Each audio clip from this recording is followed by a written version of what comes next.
Welcome to our channel. If you want to add TSA PreCheck to your airline ticket, follow these step-by-step instructions for faster airport security screening. Step 1. Locate your known traveler number from your TSA PreCheck approval documentation or by logging into your TTP account at ttp.ts.gov. Step 2. Visit your airline's website or open their mobile app, then access your flight reservation using your confirmation number and last name. Step 3. Look for options like Manage Reservation, View Booking, or My Trips to view your flight details.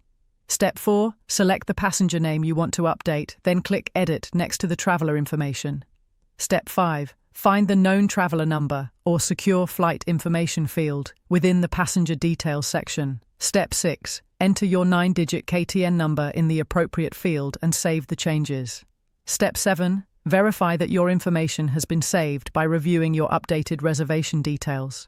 Step 8. When you check in for your flight, confirm that your boarding pass displays TSA PRE in the upper right corner, indicating you're eligible for TSA PreCheck lanes. Don't forget to like this video and subscribe to our channel.